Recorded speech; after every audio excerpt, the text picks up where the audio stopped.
بسم اللہ الرحمن الرحیم۔ بسم اللہ الرحمن الرحیم۔ عزیز طلبہ کرام، امید کرتا ہوں کہ آپ سب خیر و عافیت سے ہوں گے۔ آج سبق نمبر 137 اور شرکت صنائع یعنی جس کو ہم شرکت اعمال کہتے ہیں اس کا ذکر ہوگا، اور شرکت وجوہ کا ذکر ہم انشاءاللہ کریں گے۔ تو اس طریقے سے یہ شرکت کی جو بنیادی شرکت عقود کی بنیادی 3 اقسام تھیں ان کا ذکر یہ مکمل ہو جائے گا۔ یاد رکھیں اسی کے اوپر آگے بڑی بڑی جو کمپنیاں ہیں ان کی بھی شرعی جو تکییف بنتی ہے وہ بھی اسی کتاب و شرکت سے متعلق ہے، اور اسی طریقے سے بڑے بڑے جو فیکٹریاں اور کارخانے جو بہت سارے لوگ پارٹنرشپ کے ذریعے سے مل کر چلا رہے ہوتے ہیں، تو اگر آپ وہاں ان سے پوچھیں تو اسی طریقے سے ہو رہا ہوتا ہے۔ تو اس میں اگر کوئی شرعی طور پر کوئی خرابی آتی ہو تو وہ بھی آپ سمجھ جائیں گے۔ تو یہ بنیادی چیز ہے جو شریعت کی نظر میں یہ کانسیپٹ ہے، اور اس کے بعد آگے پھر بہت ساری چیزیں آپ کو سمجھ میں آ رہی ہوں گی۔ تو چلتے ہیں ان 2 قسموں کی طرف، اور اسی کے ضمن میں پھر شرکت فاسد بھی انشاءاللہ آج ہم ڈسکس کرتے ہیں۔ تو عبارت آج یہاں سے ہے کہ وَأَمَّا شِرْكَةُ الصَّنَائِعِ فالخیاطان والصباغان یشترکان علی ان یتقبل الاعمال ویکون الکسب بینہما، یعنی شرکت صنائع جس کو ہم شرکت اعمال بھی کہتے ہیں، تو اس میں 2 پروفیشنلز، 2 ہنرمند، وہ مستری ہوں یا درزی ہوں یا کوئی بھی 2 ہنرمند 3-4 وہ مل جائیں اور وہ آپس میں یہ ایگریمنٹ کر لیں کہ ہم لوگوں سے آرڈر وصول کریں گے اور سب مل کر کام کریں گے۔ اس میں یہ ضروری نہیں ہے کہ دونوں درزی ہی ہوں، بلکہ ایک درزی ہو سکتا ہے، دوسرا ساتھ دھوبی ہو سکتا ہے، تیسرا کوئی اور بھی ہو سکتا ہے۔ کوئی بھی ہنر ہو وہ آپس میں مل کر اتفاق کر لیں کہ میں بھی لوگوں سے آرڈر وصول کروں گا، کام کروں گا، آپ بھی کریں، اور مل کر اسی دکان کے اندر بیٹھ کر کام کرتے ہیں، اور اس کے بعد جو کچھ بھی نفع آئے گا وہ ہمارے درمیان مشترک ہوگا۔ یا یہ کہ بس آپ میری دکان پہ بیٹھے رہیں، لوگوں سے آرڈر وصول کرتے رہیں، بس آپ کا کام یہ آرڈر وصول کرنا ہے، باقی کام میں خود آگے کروں گا، کپڑے میں خود سیوں گا، صرف آپ نے وصول کرنا ہے۔ تو اس طریقے سے بھی ہو سکتا ہے، اور نفع جو ہوگا وہ ہم دونوں کے درمیان جو ہے وہ مشترک ہو جائے گا۔ تو جس طریقے سے بھی وہ آپس میں طے کریں، وہ 2 مستری، 2 ہنرمند، 2 پروفیشنلز تو کر سکتے ہیں۔ اس کو کہتے ہیں شرکت اعمال۔ اس میں بھی اگر برابری کی شرط ہو کہ جتنا برابر برابر ہم کام کریں گے اور نفع بھی برابر برابر تقسیم ہو تو شرکت مفاوضہ بھی ہو جائے گی، اور اگر برابری کی شرط نہیں ہے تو پھر شرکت عنان ہو جائے گی۔ تو یہ فرمایا کہ شرکت صنائع صنعت سے ہے نا، کہ کوئی ہنر، کوئی کاریگری، اس سے والے سے آپس میں 2 درزی مل جائیں یا 2 رنگریز کلر کرنے والے کپڑوں کو یا کسی بھی چیز کو جس کو ہم پینٹر کہہ سکتے ہیں وہ مل جائیں، اور وہ آپس میں شریک ہو جائیں اعلیٰ اس شرط پر کہ ان یتقبل الاعمال، کہ وہ لوگوں سے آرڈر وصول کریں گے، اعمال یعنی عمل لوگوں سے لیں گے، قبول کریں گے اور اس کو کریں گے سارے مل کر۔ وَيَكُونُ الْكَسْبُ بَيْنَهُمَا، مزدوری جو ہوگی اور اس کا جو نفع ہوگا وہ ہم آپس میں مشترک کر لیں گے۔ فیجوز ذالک، یہ درست ہے۔ ظاہر ہے کہ ایک اکیلا بندہ اتنا کام نہیں کر سکے گا جتنے اتفاق سے 4-5 مل کر کام کریں گے، تو اس کو شریعت میں مستحسن قرار دیا ہے۔ وما يتقبله كل واحد منهما من العمل يلزمه ويلزم شريكه، دونوں میں سے ہر ایک جو بھی کسی سے آرڈر وصول کرے گا اس کے اوپر بھی اس کا کرنا لازم ہے اور اس کے شریک کے اوپر بھی کرنا لازم ہے۔ فَإِنْ عَمِلَ أَحَدُهُمَا دُونَ الْآخَرِ، اگر ایک نے کام کیا دوسرے نے نہیں کیا، مطلب ایک سوٹ ایک نے سی لیا دوسرے نے نہیں سیا، لیکن اس کے باوجود معاہدہ ان کا ہے، ایگریمنٹ طے ہے کہ بھئی میں کروں گا کبھی آپ کریں گے، بس مل جل کر کریں گے، وصول لوگوں سے کرتے رہیں گے، تو ٹھیک ہے۔ فالکسب بینہما نصفان، اس کے باوجود بھی مزدوری ان کے درمیان نصف ہوگی، اگرچہ ایک نے کیا ہے دوسرے نے کچھ بھی نہیں کیا، دوسرے نے صرف آرڈر وصول کیا ہے لیکن کپڑے اس نے نہیں سیے۔ اسی طریقے سے ایک استاد ہوتا ہے، دوسرے اس کے ماتحت نیچے جو اس کے شاگرد ہوتے ہیں وہ کام سیکھ رہے ہوتے ہیں، اور اسی طریقے سے استاد کام کو وصول کرتا ہے، شاگردوں کو دے دیتا ہے بھائی تم کرو، استاد خود کرتا نہیں ہے لیکن اس کے باوجود مزدوری ہوتی ہے. تو یہ ٹھیک ہے، کیوں؟ اس لیے کہ یہ ربح ما لم یضمن تو ہے نہیں ہے، جس طرح ہم نے سبق نمبر 136 کے اندر ذکر کیا، بلکہ یہ ربح ما یضمن ہے کہ جو باہر سے لوگوں سے آرڈر وصول کرتا ہے تو اس کام کی ذمہ داری تو اسی کی ہوتی ہے، مالک کی ہوتی ہے، استاد کی ہوتی ہے. آگے کام وہ شاگردوں سے کروا رہا ہوتا ہے. اگر کام کے اندر کوئی بھی فالٹ آئے گا تو اگلا جو ذمہ دار ٹھہرائے گا وہ اسی مالک کو ہی ٹھہرائے گا. تو یہ ہو گیا جی شرکت صنائع. اس میں برابری کی شرط اگر ہو، نفع میں برابری کی شرط ہو تو مفاوضہ ہو جائے گی، برابری کی شرط نہیں ہے تو عنان ہو جائے گی. وَأَمَّا شرکت الوجوہ. اب چلتے ہیں شرکت وجوہ کی طرف. تو وجوہ اس کو وجہ چہرے کو کہتے ہیں. اس کی ایک وجہ تسمیہ دی ہے کہ ان کے پاس کچھ ہوتا نہیں ہے، سامنے بیٹھ کر ایک دوسرے کا منہ دیکھ رہے ہوتے ہیں، اس لیے اس کو شرکت وجوہ کا.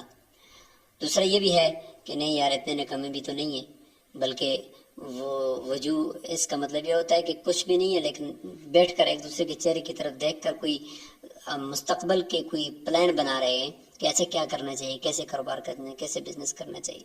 اس کو شرکت وجوہ اس لیے کہتے ہیں. اور تیسری اس کی وجہ تسمیہ وہی ہے جو اس یہاں ریلیٹڈ بھی ہے، وہ یہ ہے کہ شرکت وجوہ یعنی اپنا وجہ جو معاشرے کے اندر ان کا چہرہ ہے، ان کا جو معاشرے کے اندر ایک کیریئر مارکیٹ میں جو ان کا ایک عہد ہے، مثال کے طور پر وہ عالم ہے یا یہ کہ ایک بڑا ہے، لوگ اس کو جانتے ہیں، لوگوں کا اس کے اوپر اعتماد ہے، تو وہ لاکھوں کا اگر ادھار لے کر آئے تو اس کو کوئی کچھ بھی نہیں کہتا. تو 2-3 ساتھی میرے کو نے کہا کہ بھائی میرا سبزی منڈی کے اوپر میرا جو ہے وہ کافی ماشاءاللہ تعلقات ہیں، لوگوں کے ساتھ لنکس ہیں. دوسرے نے کہا بھائی فلاں جنرل اسٹور والے کے ساتھ میرے کافی لنکس ہیں، کپڑے کی دکان والے کے ساتھ. تو کہا چلو مال اٹھاؤ، آپ بھی اٹھاؤ، میں بھی اٹھاتا ہوں. اتنا مال اٹھاتے ہیں اور لاکھ روپے کا آپ لاکھ کا میں لے آتا ہوں، دکان میں ڈالتے ہیں اور نفع کماتے ہیں انشاءاللہ، اور ان کو بھی دے دیں گے پیسے اور ہم بھی نفع کمائیں گے. ٹھیک ہے جی. تو یاد رکھیں یہاں پہ ان کا کوئی اپنا پیسہ تو لگ نہیں رہا، صرف اپنی محنت ہے. تو لہٰذا جو نفع آئے گا تو نفع کا تعلق جو ہے وہ صرف اور صرف کس چیز کے ساتھ ہوگا؟ نفع کا تعلق صرف اور صرف وہ جو انہوں نے مال لایا ہے، چونکہ اس کا ان کو ضمان دینا ہے، اسی کی بقدر نفع ہوگا. لہذا نفع میں کمی زیادتی یہاں پہ نہیں ہو سکے گی. یہ ذرا یہاں پہ اس کو یاد رکھیں، کیونکہ نفع یا تو کسی زمان کی وجہ سے آتا ہے یا عمل کی وجہ سے آتا ہے یا کسی، تو یہاں پہ چیز تو ان کی اپنی ہے نہیں ہے. ٹھیک ہے، عمل تو یہ دونوں ظاہر ہے کہ وہ کر رہے ہیں، لیکن یہ کہ ساتھ جتنا ان کا زمان ہے یعنی ملکیت میں جو چیز ان کے آئی ہے اور اس کی وجہ سے انہوں نے اس کا زمان دینا ہے، تو جتنی وہ ہے بس اسی کی بقدر یعنی ربح ما یضمن کے قبیل سے بات ہو جائے، ربح ما لم یضمن کے قبیل سے نہ ہو، پھر وہ نفع ان کے لیے حلال نہیں ہوگا. تو تعریف ہو رہی ہے کہ اما شرکت الوجوہ فالرجلان یشترکان، 2 شخص ہوں جو شریک ہوں کس چیز میں؟ ولا مال لہما، ان کے لیے پاس کوئی مال نہیں ہے، اعلیٰ اس شرط پر شریک ہیں ان یشتریا بوجوہہما، کہ وہ اپنے چہروں کی اپنے تعلقات کو استعمال کر کے وہ چیز خریدیں گے، وہ ابھی اور آگے اس کو مارکیٹ میں بیچیں گے. فتصح الشرکۃ علی ھذا، فرماتے کہ اس پر شرکت، یہ اس طرح کا عقد کرنا شرکت کا یہ درست ہے. فتصح الشرکۃ فیہما، یہ شرکت کا عقد کرنا درست ہے. وَكُلُّ وَاحِدٍ مِّنْهُمَا وَكِيلُ الْآخَرِ فِي مَا يَشْتَرِيهِ، ہر ایک دوسرے کا وکیل ہوگا اس میں جس کو وہ خرید رہا ہے، اس میں وہ دوسرے کا وکیل ہوگا. اور فَإِن شَرَطَا أَن يَكُونَ الْمُشْتَرَى بَيْنَهُمَا نِصْفَانِ، اگر انہوں نے یہ شرط لگا دی کہ جو بھی خریدا ہوا مال ہوگا وہ ہمارے درمیان اور آپ کے درمیان نصف ہوگا، نصف ہوگا، تو کہتے ہیں کہ فَالرِّبْحُ كَذَلِكَ، نفع بھی اسی تناسب سے ہوگا. نفع جتنی ملکیت ہے اس سے آگے نہیں بڑھے گا. اگر ایک نے 1 لاکھ کا مال اٹھایا ہے، دوسرے نے بھی 1 لاکھ کا مال اٹھایا ہے، تو چونکہ 1 لاکھ کے یہ ضامن ہے نا، تو اس کا نفع بھی ان کے لیے اتنا حلال ہے. یہ نہیں ہوگا کہ ایک نے 1 لاکھ کا اٹھایا، دوسرے نے بھی 1 لاکھ کا مال اٹھایا، لیکن نفع ایک کا 75% ہے، دوسرے کا 25% ہے. اس طریقے سے یہاں پہ نہیں ہوگا. ولا يجوز ان يتفاضل فيه، یہ جائز نہیں ہے کہ وہ اس میں یہاں پہ وہ، کیونکہ ان کا اپنا مال ذاتی طور پر تو ہے نہیں ہے نا، اپنا ذاتی مال خرچ کرتے تو پھر ہم یہ کہتے ہیں کہ ساتھ ساتھ عمل بھی ہے، ذاتی مال بھی ہے، تو لہٰذا اس طرح کرو کہ ایک کو زیادہ دے دوسرے کو کم دے، تو جو کام کرنے والا نہیں ہے تو معاہدہ ہو. لیکن یہاں پر تو اپنا مال ہے نہیں ہے، دوسرے کا مال ہے اور اس کا انہوں نے جو کہ ضمان دینا ہے، تو جتنا مال ہے اسی کی بقدر ہی وہ ضامن بھی ہوں گے. وَإِن شَرَطَا أَنَّ الْمُشْتَرَى بَيْنَهُمَا أَثْلَاثًا، اگر انہوں نے یہ شرط لگائی ہے کہ جو بھی مال خریدیں گے وہ اثلاثاً ہوگا، یعنی تہائی، 2/3 ہوگا، ایک حصہ آپ کا 2 حصے میرے ہوں گے، یا 2 حصے میرے 1 حصہ آپ کا ہوگا، فَالرِّبْحُ كَذَلِكَ، تو منافع بھی اسی طریقے سے 2/3 ایک کا اور 1/3 دوسرے کا ہوگا، اس میں بھی ایسا نہ ہوگا کہ منافع برابر برابر ہو جائے، بس جتنا مال ہے، جتنا انہوں نے مال اٹھایا اسی کی بقدر ان کو نفع بھی ملے گا۔ اب چلتے ہیں شرکت فاسدہ کی طرف کہ شرکت فاسدہ کیا ہے، کیونکہ اس سے پہلے تو ابھی تک شرکت صحیحہ کی اقسام چل رہی تھی، شرکت ملک تھی اور شرکت عقود تھی، پھر شرکت ملک تو اپنی جگہ پر مکمل ہوئی، پھر شرکت عقود کی 2 قسمیں، شرکت اموال 3 قسمیں ہم نے کی، شرکت اموال اور شرکت اعمال اور شرکت وجوہ۔ تو اب شرکت فاسدہ چل رہی ہے۔ ولا تجوز الشرکۃ فی الاحتطاب والاحتشاش والاصطیاد، لکڑیاں اکٹھی کرنے میں، گھاس کاٹنے میں یا شکار پکڑنے میں جو شرکت ہوتی ہے یہ جائز نہیں ہے۔ وجہ یہ ہے کہ یہ مباح چیزیں ہیں، یعنی بغیر قیمت میں بھی یہ دستیاب ہو جاتی ہیں، تو مباح چیز کے اندر اصول حدیث میں یہ بیان کیا گیا ہے کہ جس کا ہاتھ جس پہلے پہنچ گیا وہ اسی کی ہوتی ہے۔ یہ نہیں ہوتا کہ اس میں کوئی شریک ہو جائے کہ میں کسی دوست کو کہوں کہ آپ جائیں جنگل میں لکڑیاں اکٹھی کریں، آدھی تیری آدھی میری، اور جو مجھے مل گئی تو وہ آدھی تیری آدھی میری، اس طرح نہیں ہوتا، کیونکہ مباح ہے۔